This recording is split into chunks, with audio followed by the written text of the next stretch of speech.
This conference will now be recorded.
Good afternoon, everyone, and welcome to the webinar on how to be brilliant in virtual communications with Alicia Sedgwick. I'd like to call upon Payal S. Kanwar, Director General of Indo-French Chamber of Commerce and Industry, to welcome you all and also to share a few words of introduction. Dear Payal, over to you. Thank you so much, Sapna. Hi, Alicia. It's good to see you again. Good afternoon, everybody. I hope you're all good to have you with us. I hope you're all doing well and very delighted to welcome you to today's session and a topic which is extremely relevant for our times. We all know the importance of communicating well and the importance of presentations. I think time, especially as we continue to work from home for the most part of us. India is gradually unlocking after a very, very difficult second wave, and we know that a number of you are continuing to work from home. So virtual communications has really become a way of life, and I'm really looking forward to this session today. So today we will learn more about skills and techniques to become an effective communicator in all aspects of your life, whether it's online, offline, in your personal life, in your professional life. And maybe just a few words about Alicia. So Alicia Sedgwick, professional communication coach, corporate trainer, and professional MC based in the Principality of Monaco with an extensive background in the entertainment and events industry. Her first book, Communicating Through Change, became an overnight international bestseller upon its launch in January this year. She teaches at the International University of Monaco and offers private coaching to corporations, associations, international schools, foundations, and so on. She's also a lawyer by training and a TEDx speaker. So very well accomplished. And we are so happy to have you with us today, Alicia. And welcome and over to you. Thank you. Thank you so much, Payal. Thank you. And welcome everyone to this session. I want to welcome you to 24 Karat Magic. 24 Karat Magic in the air. 24 Karat Magic. Because when you see a magician do their magic tricks, you think, how do they do it? And today I'm going to give you some techniques so that when you communicate, people will say, how do you do it? I also want to welcome you to Team Alicia. I am Alicia Sedgwick. You have now joined my team. And what does that mean? It means that when you are with me, you leave your cares, your worries, your anxieties, and your fears outside the door. Yes, ladies and gentlemen, your cares, your worries, your anxieties, and your fears have just left the building. When you are with me, you are free to be yourself without inhibition, because you will not be judged in my team, but you will be nurtured, cared for, and supported. So I welcome you to this session on effective communication. I welcome you to 24 Karat Magic, and I welcome you to Team Alicia. Now, many of you may have fears and anxieties about presenting and speaking. And if you do have those fears and concerns, it's perfectly understandable and you are not alone. Speaking in public, whether it's online or in person, is right up there with fear of dying. So it's a big fear. What can you do then to overcome that fear and those concerns and those anxieties? The first thing that you need to know and take away from this session today is whenever you present, whenever you communicate, it is never about you. It's about your audience. It's about how you want them to think, what you want them to feel, or what you want them to do as a result of your communication. So the fabulous thing is that it's not about you. The onus is off of you. So if you are shy, if you are thinking about yourself and how you come across, it's not about you. It's about your audience. Just think about it. When you watch somebody speak, when you listen to somebody presenting, how do you like to feel? You want to feel comfortable. You want to feel engaged. You want to feel interested. And that's exactly how you want your audience to feel. You certainly don't want them to feel uncomfortable. You don't want them to feel tense or stressed. So here's where the magic begins. Because when you think about your audience and how you want them to feel, you're going to think about them, and the onus will be off of you. So that's the first thing that you need to know. It's kind of changing your way of thinking, isn't it? You know, that immediately you're not thinking about yourself, you're thinking about the other person. So the onus is off of you. And you also need to know that any communication is under your control and your command, because we don't know what you are going to say. So we don't know if you make a mistake. The only time we'll know if you make a mistake is if you highlight it by saying, "Oh, sorry." So don't say that. We don't know what you're going to say. You are always in control of your conversation and your communication. And it is a conversation. Okay, it might seem that it's a little bit one-sided because you're talking, but it is still a conversation. So you can take your time. People think when they speak or they present that they have to be talk, talk, talk, talk, talk, talk, talk. You don't have to. Take your time. Remember, it's under your control. So if you need to think about what it is that you want to say, take your time and then speak. You would do that if you have a conversation because you spend a lot of time listening. And so you can do that when you're presenting as well. Listening is actually part of the communication too, listening to your audience, taking them into account, because of course it's all about them and it's not about you. So think about it always being under your control.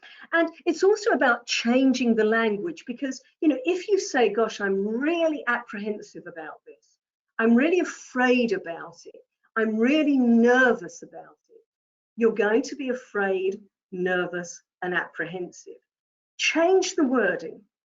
Think of, I am really excited to do this. It's a tremendous opportunity. How wonderful. Just think about every time you communicate, it is an opportunity for you to share wonderful you, to express your knowledge, to share with us your knowledge and your experience. And that is wonderful. So look on it as exciting and an opportunity. Now, having said all of that, you might say to me, well, you know, it's all very well, Alicia, but I get very, very shaky. I find myself, I hold up my notes and my hand is shaking, or my legs are shaking and I feel really, really wobbly, or my voice gets really, really wobbly, wobbly, wobbly. And again, if that happens, it is perfectly understandable. So what do? You clench everything tight, tight, tight. So clench your hands, clench your arms, clench your legs, clench your bum, clench everything tight, tight, tight, and then release. So clench everything tight, tight, tight, and then release. Now, I've just exaggerated that to demonstrate it to you, but actually, the wonderful thing about clench and release is that nobody knows you're doing it. Again, it's part of the magic. And you can do it standing, you can do it at your desk, you can put your hands on your desk or the table, you can put them in your lap, you can stand with your arms on a podium, or just holding your notes, clenching everything tight, tight, tight, and then release. And what happens is that everything calms down. And it's wonderful. It will stop you from shaking. Nobody knows that you're doing it. Maybe your mouth gets dry. A lot of my students say to me, well, you know, Alicia, what I find is that my mouth gets so dry and I can't get the words out because my mouth is so dry. And again, that's fair enough if that happens. So what do? You very gently bite the inside of your cheek. Very, very gently. I do not want to inflict pain on any of my team members. You are too precious to me. So very gently, you bite the inside of your cheek. And as soon as you do that, you've got saliva in your mouth. Now, if you don't want to do that because you are afraid of drawing blood, and again, I don't want you to do that, but if you don't want to do that, instead, what you can do is to run your tongue around the front of your teeth.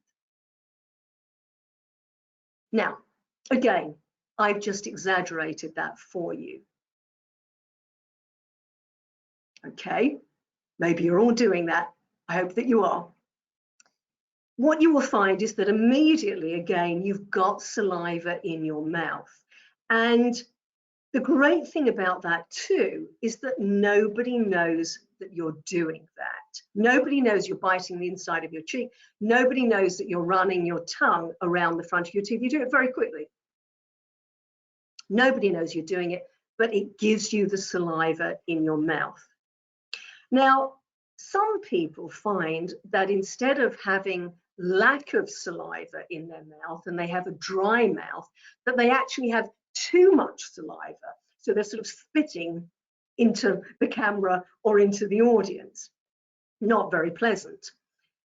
So what do you do about that? Well, the thing to do is to breathe.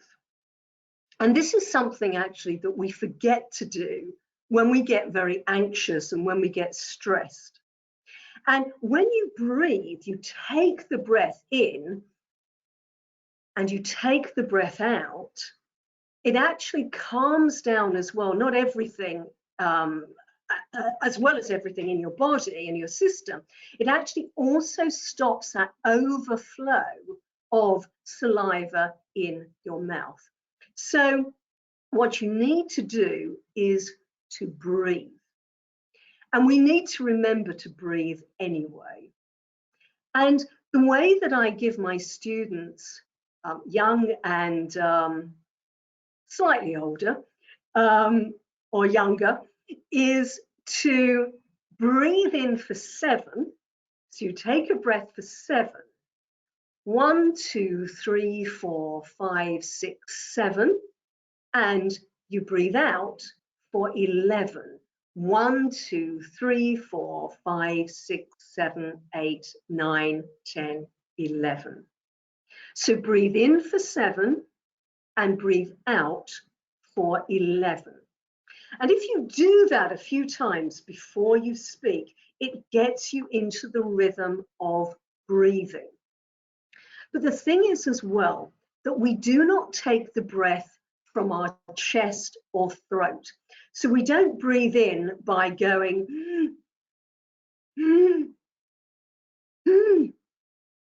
because you can see what happens. Again, I'm exaggerating it, but what happens is that everything tenses up.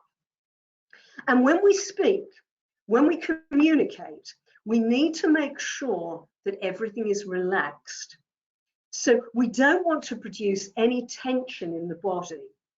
So we breathe from the stomach or from the diaphragm. If any of you sing, and if any of you have been trained to sing, you will know already that you take the breath from the diaphragm or from the stomach, because it actually then gives you power and it gives you much more control over what you are saying. So when you take that breath in for 7, I want you to imagine that you are inflating a balloon in your stomach. So when you take the breath, rather than breathing in like that, you're actually inflating a balloon in your stomach. And then when you let out the breath for 11, you are deflating the balloon. in your stomach. So as you're watching me now, try to take that breath for 1, 2, 3, 4, 5, 6, 7, inflating that balloon in your stomach, and then letting it out and deflating the balloon for 11. 1, 2, 3, 4, 5, 6, 7, 8, 9, 10, 11. Now, I know it's not easy to do, but if you can practice that, please, every day, breathing in for 7, inflating that balloon in your stomach, and then letting it out for 11, deflating that balloon. And another thing that you can do to remember to breathe is to take 3 good breaths. So breathe in, 1, and let it out. Breathe in and let it out. And breathe in and let it out. But on that 3rd breath, when you let it out, I want you to think of your happy place. Where is your happy place? Where have you felt most happy very recently? Or where do you go to when you really want to feel happy? For me, my happy place is exactly where I live. I live in the south of France, near to Monaco, and I'm actually living opposite the sea, right opposite the sea. And I'm looking out the window now. There's palm trees, there's blue sea, blue sky, and it's absolutely beautiful. And I love it. I'm happy here. So when I take that 3rd breath in and let it out, I think about where I live and where I am today. I want you to think of your happy place when you take that 3rd breath in and out. And the wonderful thing about that is that not only will you then be breathing, but you'll also be smiling, and you will be happy, and you will feel much more relaxed and far less stressed and tense. And that's a great thing to feel, particularly just before you go on to present, whether it's in person or on camera. So, being relaxed, feeling comfortable about your communication can be done by breathing, clenching and releasing, making sure that you don't have a dry mouth, or making sure that you don't have too much saliva in your mouth. I want to speak to you now about the 4 Ps of public speaking. And when I talk about public speaking, I'm actually referring to any communication that you do. So the 4 Ps of communication, I wonder if you can guess what they are. Let me tell you. The first P of the 4 Ps of public speaking is pitch. Now, I'm not talking football pitch. I'm not talking soccer pitch. I'm talking about the tone of your voice, the sound of your voice. A lot of people spend a great deal of money on marketing and on branding. And then they come to present their marketing strategy. They come to present their brand, and they open their mouth and they say, I want to talk to you today about the 4 Ps of public speaking. Or they say, I want to talk to you, and they put their audience to sleep. And all of that investment in marketing and branding has just gone down the toilet. We forget that our voice is also our brand. So how do you want your brand to sound? It is really important that your brand sounds as you want it to sound. So you need to use your voice. The way that you do that is to articulate and enunciate. You have to speak clearly. Articulate and enunciate. Two words that you will often hear me say when I am teaching and training. Because if you don't articulate and enunciate, if you don't use your mouth, you're not going to speak clearly. So you need to get used to using your wonderful lips, your tongue, your mouth. Now, I'm kind of exaggerating now doing that, but you can hear, even when I am over exaggerating, that it is clear and it needs to be clear. I made sure that you were sent vocal exercises. Now, I don't know if you have them in front of you. It would be great if you do. Those vocal exercises that I have sent and have been sent to you from the Chamber of Commerce, and thank you very much for doing that with your registrations, those are to help you to articulate and enunciate and speak clearly. Because a lot of people, a lot of the time, they mumble, mumble, mumble, mumble, mumble, mumble.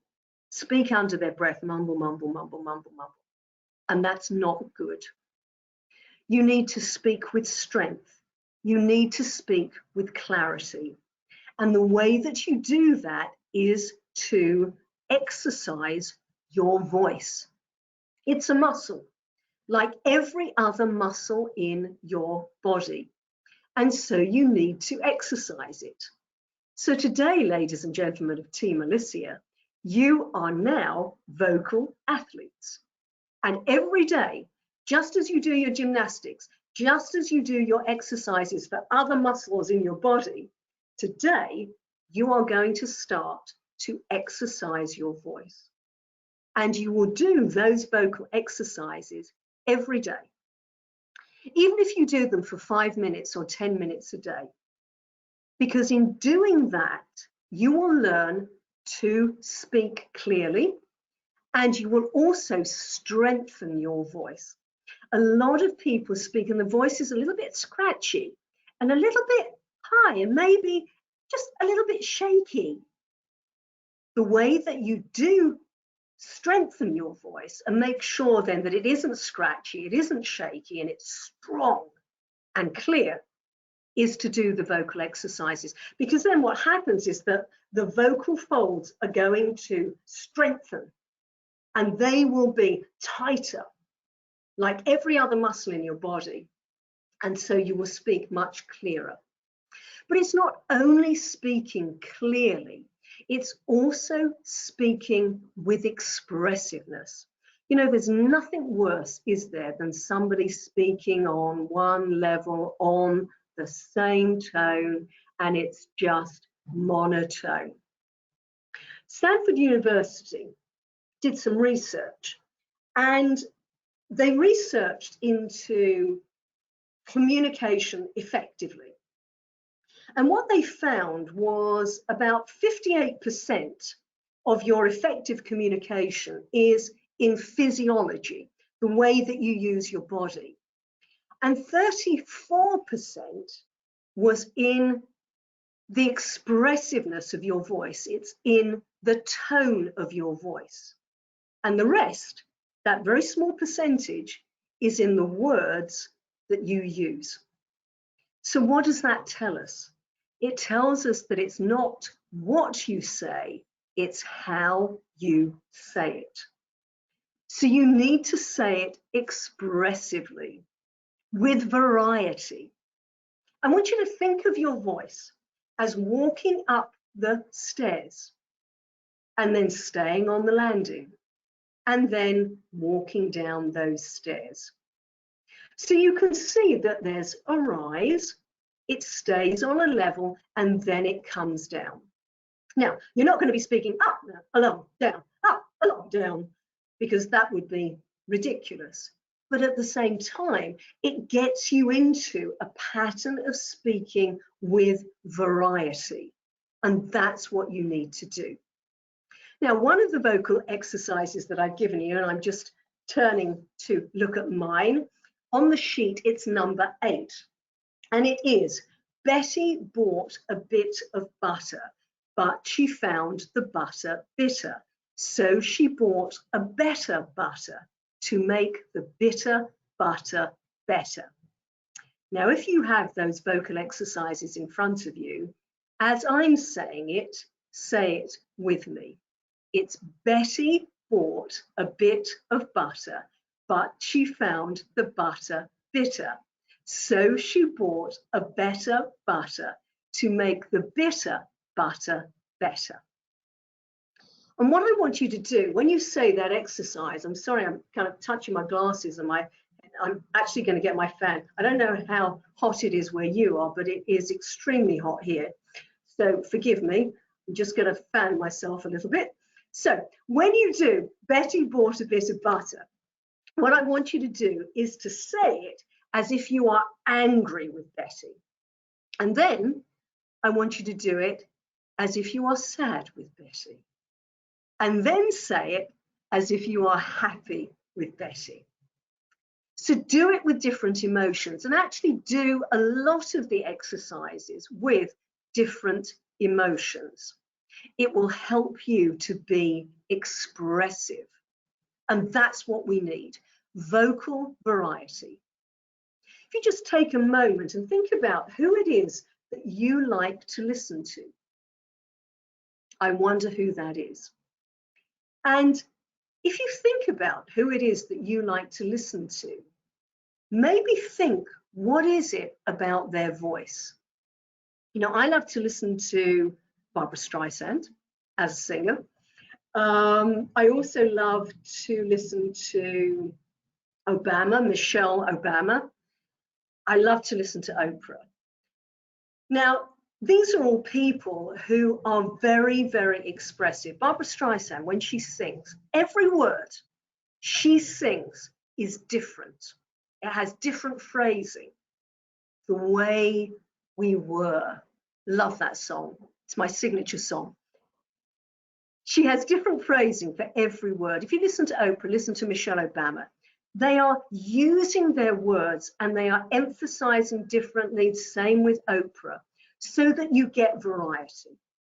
And that's what I want you to do when you use the first P of the 4 Ps, which is pitch. Okay. The second P is pace. Now, when we get anxious, when we get nervous, we tend to speak quickly because we actually want to get the presentation over and done with. Or alternatively, we speak too slow because we're thinking about what it is that we want to say. Now, on the vocal exercises that I gave you, number 6 is imagine an imaginary menagerie manager managing an imaginary menagerie. Now, you'll notice on that exercise that there's a comma after imagine. An imaginary, comma, menagerie, comma, manager, comma, managing, comma, an imaginary, comma, menagerie. Those commas are there to remind you to breathe. If you say that exercise 3 times, it will give you the pace that you should be speaking. And ladies and gentlemen of Team Alicia, what I suggest that you do when you do these exercises, that you look at yourself in the mirror, certainly when you begin practicing. See what you are doing when you speak. Are you actually articulating? Are you using your mouth? Are you using your beautiful lips and your tongue? Are you speaking too fast? Are you speaking too slow? Look at yourself, listen to yourself, record yourself. Do that exercise. Imagine an imaginary, menagerie, manager, managing an imaginary menagerie 3 times. It will get you into the pace that you should be speaking. So we've got pitch, we have pace. The third P is pause. Now, pause is to remind you to breathe because we forget to do so. And I've already given you the exercise to help you to breathe 7-11 or 3 times in and out. And on that third breath, remember to think about your happy place. So pause is to remind you to breathe.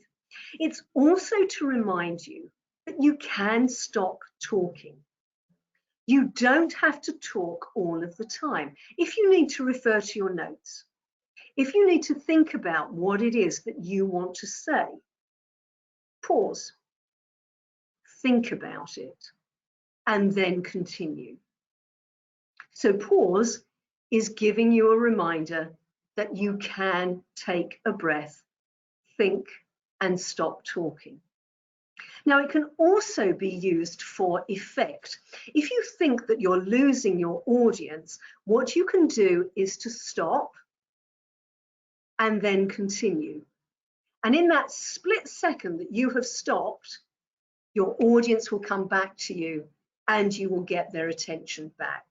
Now, that's something that you can do for effect, but please do it sparingly. If you do it all the time, it loses its effect. It loses its magic.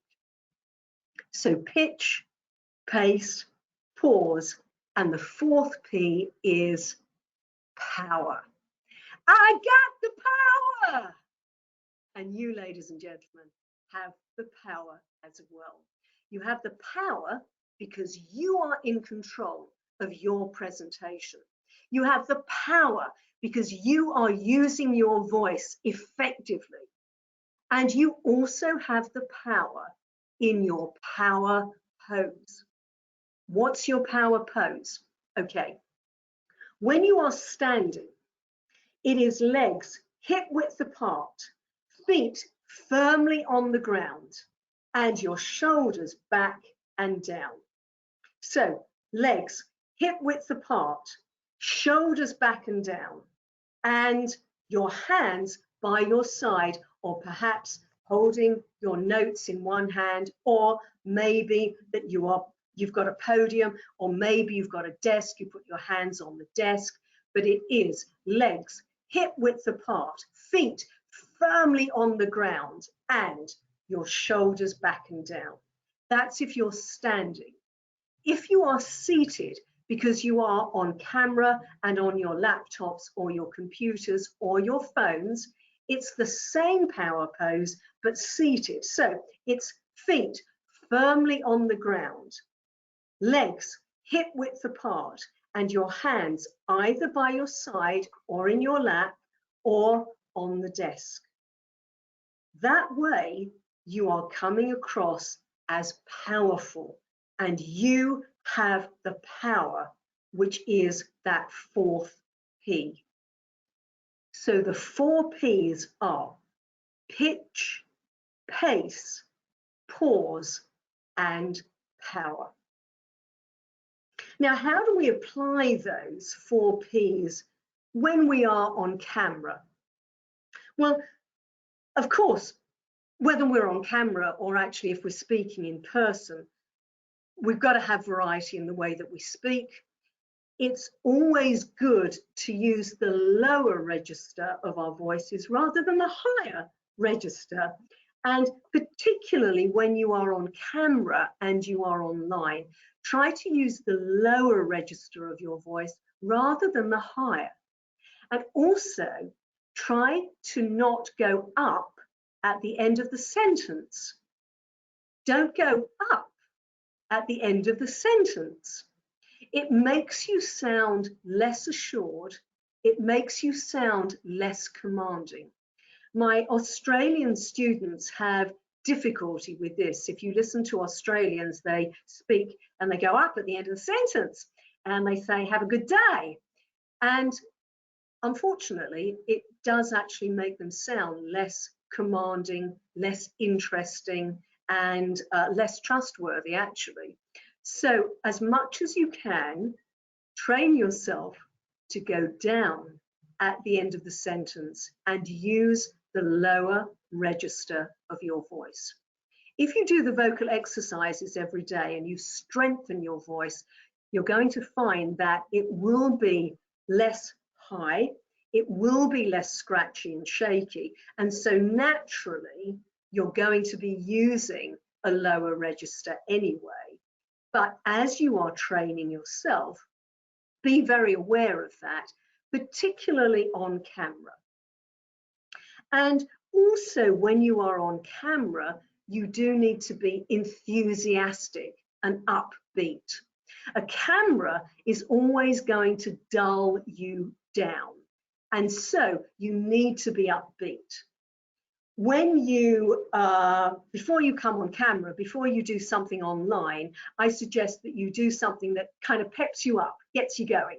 Maybe listen to some music, maybe listen to 24 Karat Magic. You're going to think of me every time you hear Bruno Mars and 24 Karat Magic. And maybe you'll listen to that before you go online.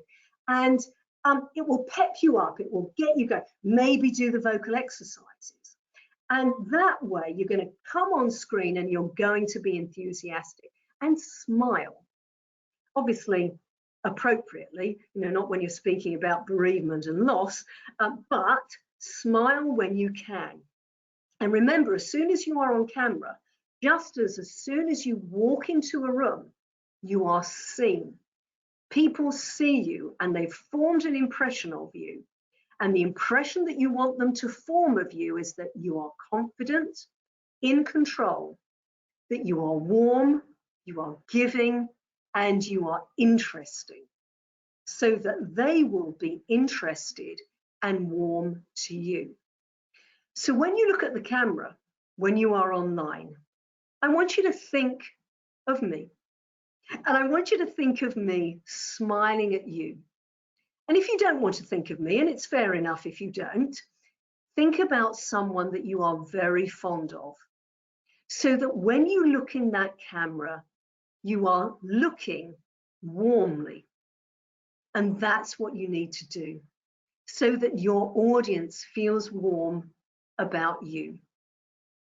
Now, I'm talking about looking at the camera because in order to engage with your audience, and this is where we apply the 4 Ps as well, and you have your power, is that you engage with your audience. Engage, engage, engage. And the way that you do that is to look at the camera, not at the screen, not behind the camera. I've just looked behind the camera. I'm looking at the view here in the south of France. Very beautiful it is. But you've just lost me because I'm looking away. If I look at the screen, if I look down, if I look at my notes, you've lost me. And as soon as you lose me, I lose you and I lose my effectiveness as a communicator. So look at the camera, not at the screen. Don't look down. You need to engage, engage, engage. Just think about when you have a conversation, and I said at the start of this presentation that you are still having a conversation. And when you have a conversation, you look at the person in the eye. Now, I know that there are cultural differences all over the world, and some people feel that culturally you don't look someone in the eye because it's actually disrespectful to do that. But to be an effective communicator, most particularly online, you have to engage. And the way that you do that on camera is to look at the camera. And that camera needs to be at eye level or slightly above. Don't look down. We do not want to see the top of your head. as pretty as you are, or as handsome as you are and good looking, it's actually not a pretty or good looking sight. We don't want to see the top of your head. We also don't want to see up your nose. So camera is at eye level or slightly above. Look into that camera. When you are speaking in person, everyone in the room needs to feel that you are looking at them. And so what you do is to snake around the room so that everyone in that room feels that you are talking to them.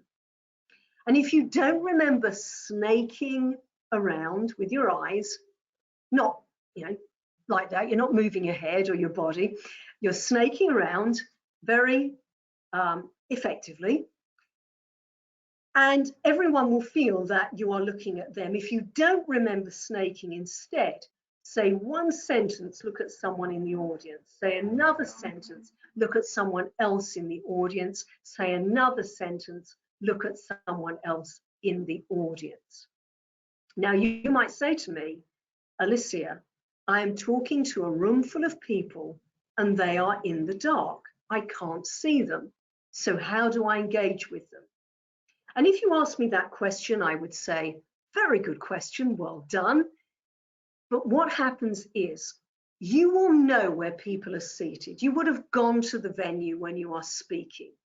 You will know where they are seated. You will know how the room is configured. So even if you can't see them, you will know to speak to row 1 to 25, 1 to 300, 1 to 300 in the balcony at the back of the room. Again, it's magic, remember. So the effect is that you are looking at everyone in the room, one sentence, one pair of eyes, one sentence, one pair of eyes, or snaking around. It doesn't matter if somebody isn't seated in row 5, seat number 36. The effect is that everyone in the room feels that you are talking to them. Now, when you speak, again, with power, using the 4 Ps, you need to keep still. In order to not be distracting from what you are saying, stay still. You can use your hands. You've noticed that sometimes I have used my hands during this webinar, but don't use them all the time. Because now what has happened is that you are looking at my hands, you're not listening to me. So you can use your hands, use them for emphasis, but use them sparingly. When you are on camera, when you are online, do not do this. Because again, it's very offensive. It's actually offensive to be punching at me, because that's what you're doing when you use your hands in that way. And also, this too much, it's distracting, and it is actually, I think, quite rude and disrespectful. There is a recording of Boris Johnson in England, and during his presentation, what he does is he's punching at the screen and he's sweeping on the table. So what happened is he came across, rather than being calming, he was distracting and he was actually aggressive. So yes, you can use your hands, but use them sparingly. Keep still, keep strong, use that power pose. Do not sit in a chair with a high back. If you sit in a chair that has a high back, you look as if you are in a science fiction movie, that you're on the Starship Enterprise if you are a Star Trek fan. And also, chairs with high backs tend to be on wheels, and what happens is that they move and you move with them, or your inclination is to swing in the chair or to move in the chair. So as much as you can, have a chair that has 4 legs firmly on the ground, and then with your feet firmly on the ground, because we've got our power pose, you will be still and you will be strong. When you are speaking in person, try to again keep still. A lot of my students say to me, but Alicia, I like to move. I feel more comfortable if I am moving on the stage. And I say to them, why? Why are you moving? And it's all very well that you might feel more comfortable, but remember how I started this webinar today. I told you, it's never about you, it's about your audience. So what is the effect for your audience when you start pacing up and down, or when you start moving because you feel more comfortable that way? The effect is that it's distracting from what you are saying, unless it has a purpose. So every move that you make has to have a purpose. What is the effect on your audience? How will it make them feel? What will it make them think? What will it make them do? A few tips, again, to help you when you are on camera. So I've told you, look at the camera, don't look at the screen. The camera should be at eye level or slightly above. Keep still, keep strong. Also, have the light in front of you. The light should always be in front of you, not behind you, not coming in from the sides, and not on top of you. Because what happens then is that it casts shadows over you, it blurs you, you do not look as effective. The light needs to be in front of you. And you also need to be wearing pastel colors, blue, green, not red, not yellow. Green is fine. Blue, you can see I'm wearing blue, blue glasses, blue braces. Everything is coordinated. That's just me. However, blue is great on camera. So if you are, for example, wearing a dark jacket, maybe a navy blue jacket, have a light blue shirt or blouse underneath. Try to wear pastel colors. They look better on screen. And my advice to you is, do not use virtual backgrounds. Don't use the blurred background as well. What happens when you use virtual backgrounds and blurred backgrounds is that you blur into them. If you make a movement, we lose one ear, or we lose part of your head, or we lose the other ear, or we lose you blur into it. That isn't effective.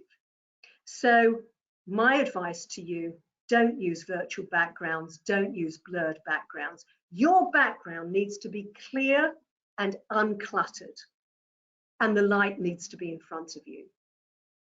Do not wear checks, do not wear stripes, because they will distort on the screen. So wear block colors, and as I suggest, blue, green, taupe or taupe, pastel colors, not checks and not stripes. Gentlemen, if you do wear a tie, and some of you maybe still do, I know it's quite rare nowadays actually that people do wear ties, but if you do, then keep it to one color. Don't have too much going on that tie.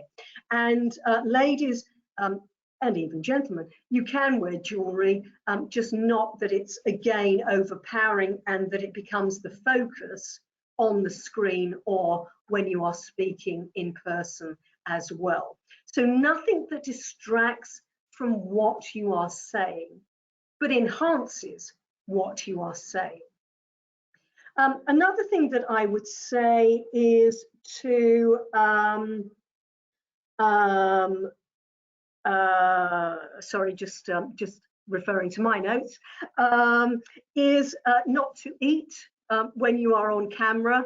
I know that it's something that common sense, but you'd be amazed how many people actually come into meetings or presentations and they're online and they're eating or they're chewing. Never, ever do that, please.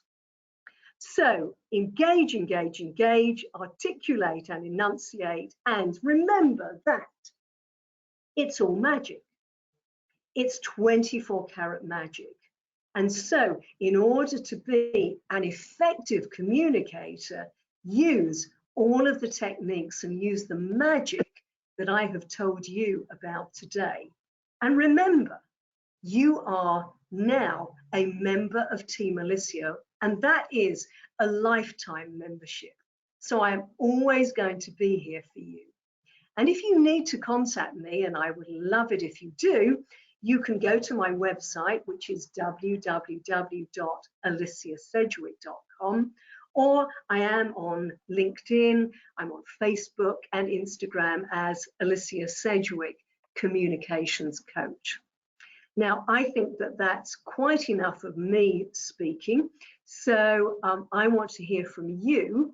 If you have any questions of me today, please put them into the chat now. Or if you want to put your mic on and speak to me, please do.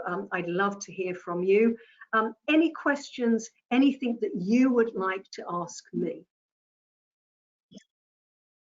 Thank you, Alicia. I think if anyone wants to ask a question, please feel free to unmute also, and Alicia would be happy to take a few questions. I certainly am.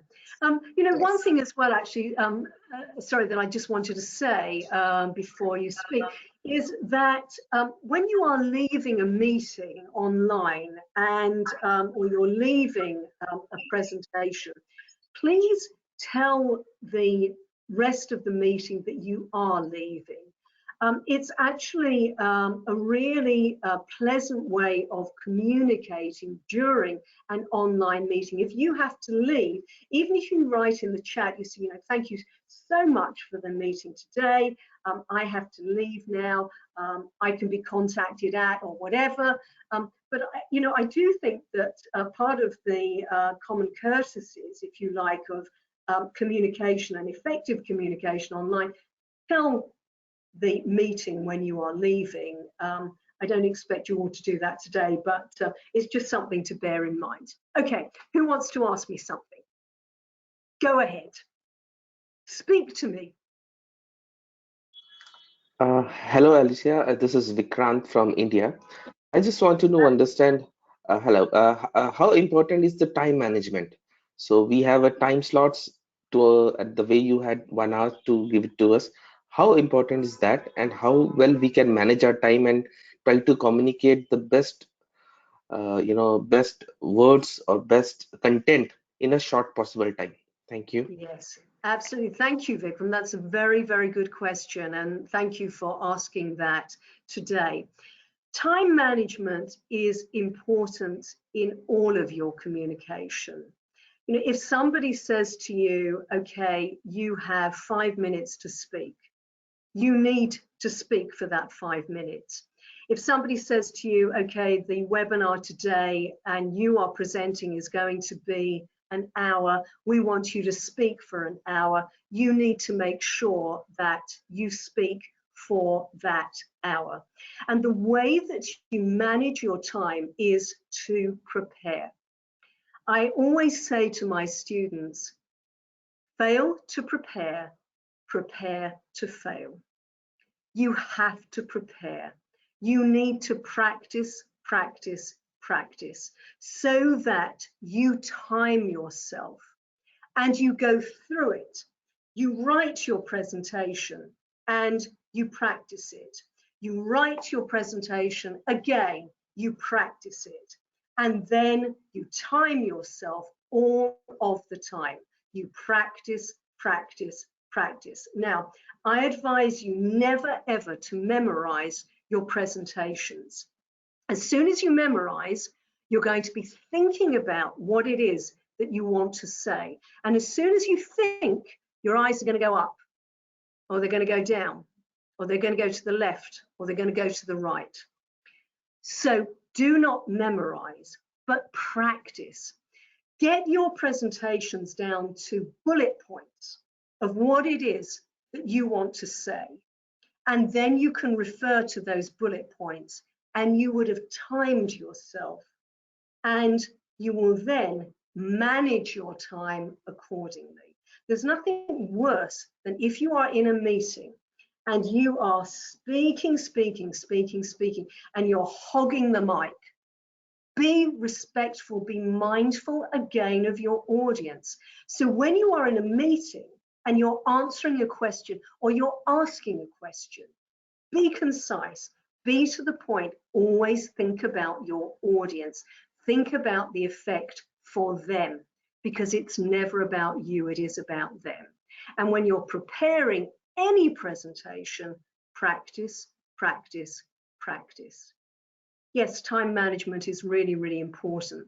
I just want to add as well that if you do have notes, and of course I'm encouraging you to have notes, even if they are bullet points of what it is that you want to say, if possible, have those notes on the screen or behind the camera, or slightly to the left of the camera or slightly to the right of the camera, so that you keep engaging, looking at that camera. Because remember, you need to engage. And as soon as you look at your notes, if you're going to look down, if you're going to look up, we lose you.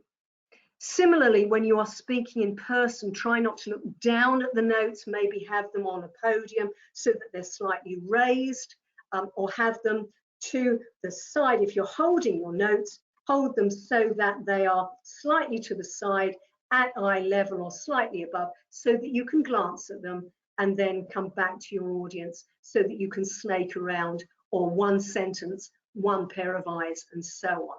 Or notes behind the camera. I've just put mine behind the camera. Obviously, you can see my arm now, but ordinarily behind the camera, so that you seem as if you are looking at the camera. It's all about that magic, and actually coming across as effective and in control, commanding, interesting, and so that your audience are interested in what you are saying. Good question, thank you very much. Any other questions? Alicia, hi, this is Harold from India. Thank you so much for this wonderful presentation, lots of learning. One of the things that distracts me especially, and I don't know whether that happens with everybody else, is continuously looking at my own image on the screen when I'm speaking. You know, maybe it's a little bit of conceit, but that's what happens. And then, you know, you don't end up looking at the person that you're addressing, which I'm consciously trying to do now. Yes. But how do you prevent that? Well, it really is a question of doing. You know, the way that we really learn when it comes to effective communication is to do it. And what you need to do is to practice looking at that camera. I know that it is so easy to look at the screen. And the minute that you look at the screen, or you're looking at yourself, I'm now looking at myself on the screen. And what happens is that, excuse me, is that it then reduces the effectiveness. So what you have to practice is always looking at that camera. Don't look at yourself. Don't look at the screen. You know, and this applies even when you are FaceTiming, when you are Skyping, if you're on your phone. You've got to get used to looking at the camera. It's a little bit like when people take selfies. And where are they looking when they take the selfie? They're actually not looking at the camera, which is why that selfie doesn't come across as a good image. So all of the time, look at the camera. Thank you very much. Somebody just wrote in the chat, thank you so much. So yeah, engage, and you do that by looking at the camera. Please do not look at the screen. So Harold, you need to practice that. And what you will find is that as you do it, it actually becomes second nature, and it will be your default that you will do it naturally. And that's the same as every technique that I've given you today. As you do it, as you practice it, as you keep practicing, it actually becomes your default. And within at least 3 weeks, you will find, particularly if you do those vocal exercises every day too, and you do as I've told you today, you will find that you are actually applying these things and they become your natural thing to do. Thank you, Alicia. Thank you. Any other questions? And again, I'm now mindful of time management. And although we did actually, allow for a little bit of extra time for questions. So that's why I am running over a bit. I understand if you have to leave. Thank you so much for your comments, Sandeep. All the best. But yeah, so if there are any questions, I'm here, and I'm certainly willing to stay online. Anything else that you would like to ask me? Yeah, Alicia, can I say one question to you? Yes, Sunil. This is Sunil. Yeah. I'd just like to ask, you said about communication and effective communication. Just tell us how we start the communication and then keep the momentum throughout the communication and then stop it. How you start the communication, continue it, and then stop it. Is that right?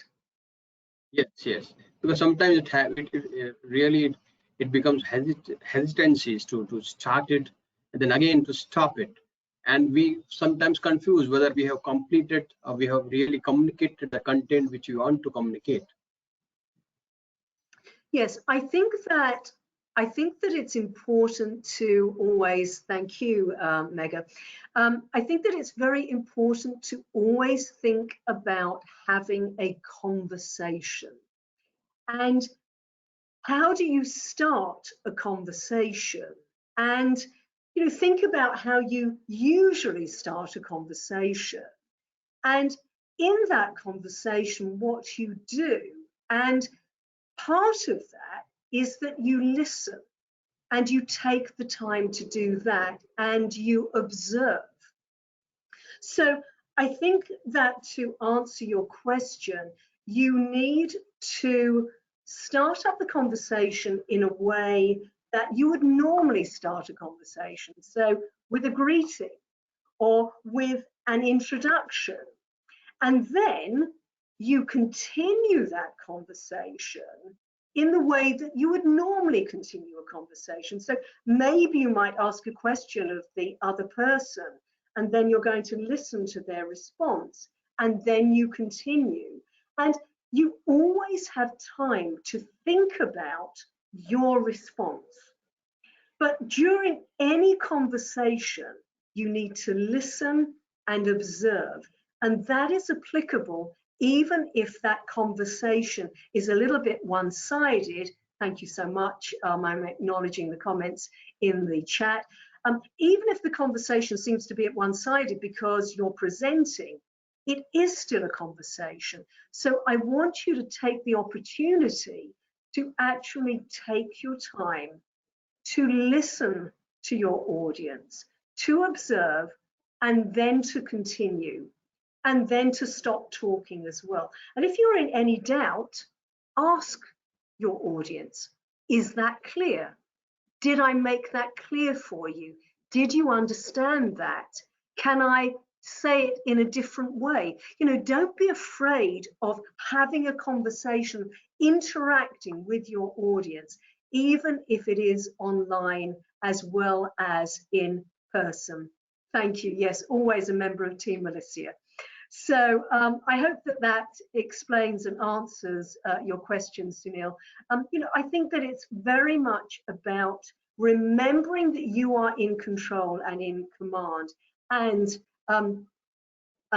always that you need to listen and observe.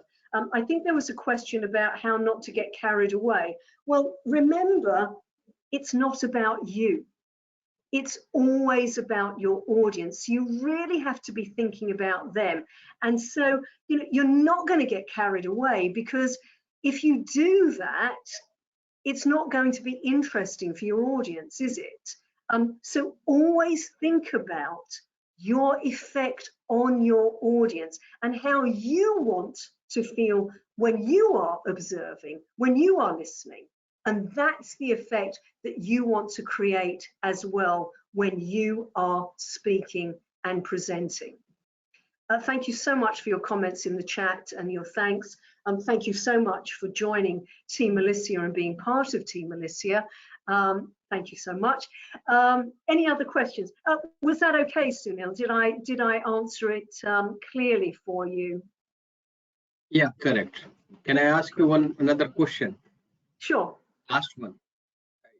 Can you give me 10 points on priority for the communication? The best 10 points we need to keep in mind always. You just told some, but as a summary, what would be those points? Okay. I would say that actually for an effective communication, you should have no more than 3 main points. 3 main points. And under those 3 main points, you can have 3 subheadings. So that in total, your presentation would not have more than 12 points.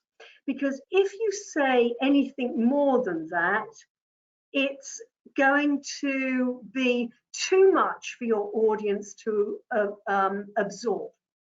So 3 main points, and under those 3 main points, 3 subheadings, so that it's very, very clear for your audience exactly what the issues are that you are discussing and you are raising, so that you do not confuse your audience and you don't give them too much so that it becomes overwhelming for them and they take nothing away from what you have said.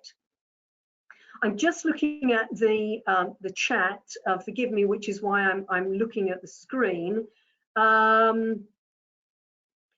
So one of the questions was how to avoid that you give too few references or live examples so the audience loses the principal subject.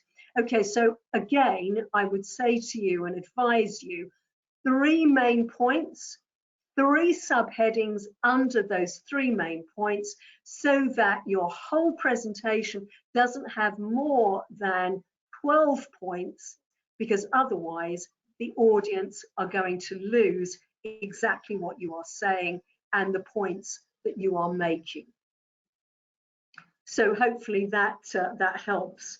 You know, there's another session on structure of speeches and effectiveness that way, but that would have to be for another time or for some personal coaching, teaching and training, which of course I am available for.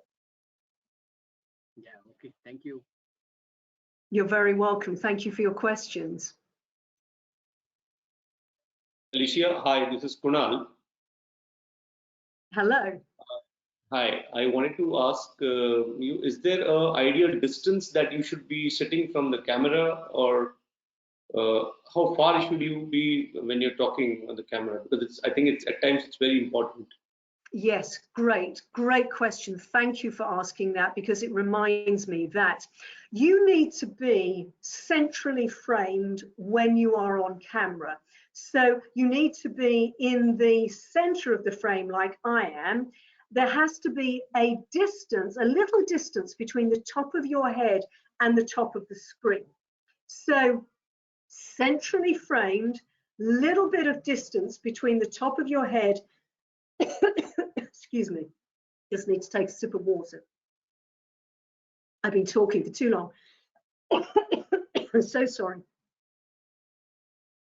Little bit of distance between the top of the screen and the top of your head. So I'm just going to put my mic off because I need to cough.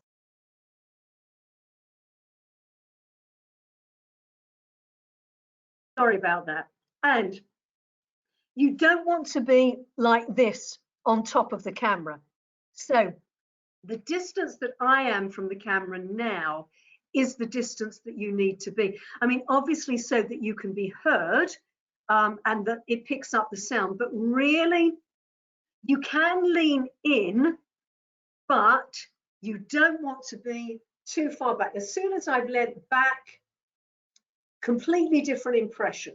So centrally framed in the middle of the screen, slight gap between the top of your head and the top of the screen. You can lean in, but not so that you're then right on top of the camera. Don't lean back, because then that's a totally different impression, and you certainly don't want to be leaning back on your chair.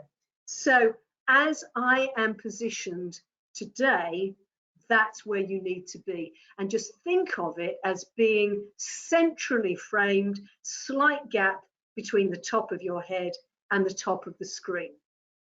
So I hope that answers your question. Yeah, great. I think, thank you so much. Great, great. Yeah, hi Alicia. This is Shaun from India. So I have one question. Like, whenever I'm going to give any presentation, as you rightly said that I need to keep 3 points, and in each 3 points I need to maybe maintain 12 total subheadings. So in that case, what time limit should I maintain? Well, it depends on the time that you're given for your presentation. But you know, if it's an hour webinar, then you need to be speaking for at least 45 minutes, giving time for Q&A. It really does depend on the meeting.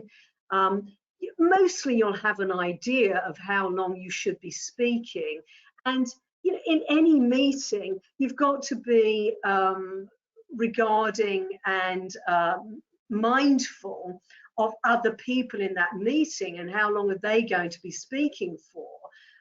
And so, you know, if you've got an hour meeting and you've got 60 people in that meeting, think about how you're going to get your 3 points across in maybe 5 minutes, so that, or maybe 3 minutes even, so it's a minute of your each issue, because that's then being mindful that other people are going to also be contributing to that meeting and giving their main points.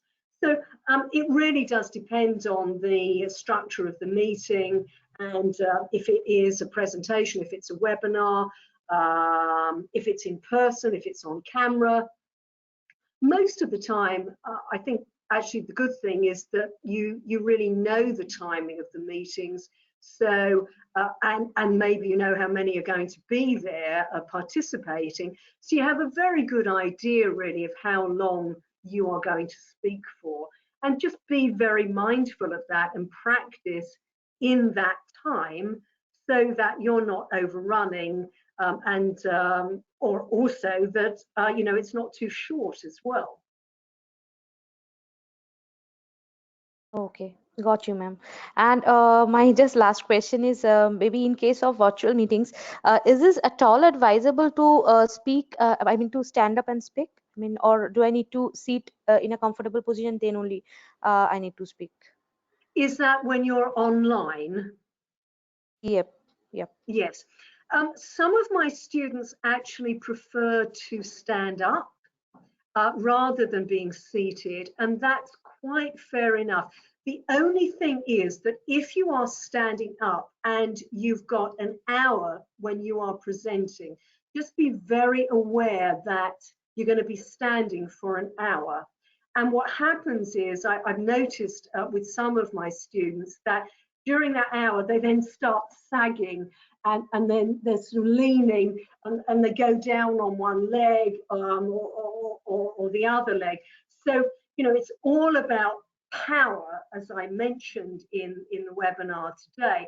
So if you are standing, you've got to have your power pose. The camera still needs to be at eye level or slightly above, and you need to be aware that you're going to be on camera for a long time and you've got to keep up the power. So just be conscious of that, so that maybe if you're going to be in a long meeting, it might be better if you're seated. Got you, Alicia. Thank you so much. Thank you. Thank you. Well, I think that we've overrun quite long enough. Yes. Go on. Yeah, sure, Lisa, continue. I think you're right. Everybody, I think, more or less has asked the questions, and I'm sure you have other engagements also. So I think maybe we can look at winding up the session. But Alicia, thank you so much. It was really a wonderful session. I'm sure you got a lot of feedback already on the chat from the participants, and I think the engagement was really nice. So I think becoming a brilliant communicator is extremely important and so vital. In fact, the need of the hour for all of us today, because we are living in a virtual world now.